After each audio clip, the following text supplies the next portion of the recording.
A $1.9 trillion COVID-19 relief package pushed through by the Biden administration in March has helped American businesses and families weather the financial impact of the pandemic. The package sent $1,400 in stimulus funding to millions of Americans and monthly payments that have proven successful in reducing poverty.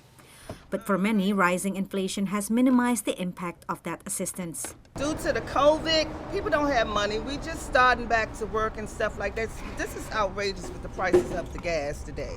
Consumer prices in December were 7% higher than those of the year-ago period, marking the highest inflation rate in 40 years. Inflation has dampened economic recovery in a year that the administration says has shown the biggest job growth in American history. Look at the initial unemployment claims. They're on average, they were at 812,000 a year ago. They're now at 210,000. The unemployment rate and obviously job creation the year before the president took office and the last year. As it relates to COVID, if we look to a year ago, only 1% of adults were fully vaccinated. 74% of adults are fully vaccinated now. A relatively smooth rollout of COVID-19 vaccines has offered protection to more than 200 million Americans and even provided a brief return to normalcy last year. That is, until Omicron caused cases and hospitalizations to spike yet again. The pandemic and inflation have been two major factors in President Joe Biden's sinking approval ratings at the end of his first year, around 45% according to Ipsos, a market research firm. The president campaigned on eradicating COVID and getting the economy and getting America back to normal.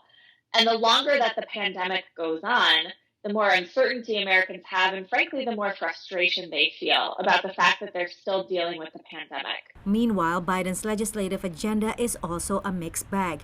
He pushed through a $1 trillion infrastructure law with Republican support, the biggest investment in the nation's public works in a generation.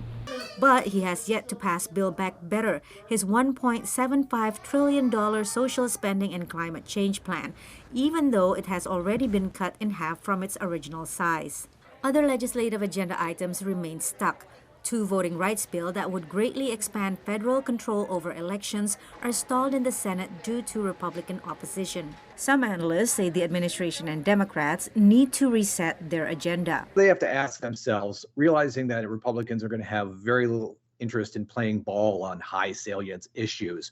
What are the smaller things that they can work on that might build up over time and kind of change the narrative from, hey, this guy came in and took big swings at the plate and whiffed, to, hey, this guy showed up and he hit a lot of singles. And despite Biden's promise to heal a divided nation, Americans are still deeply polarized following the Capitol siege by supporters of Donald Trump on January 6, 2021. Polls suggest most Republicans still believe the baseless claim pushed by the former president that the 2020 election was stolen. Patsy Widakuswara, VOA News, Washington.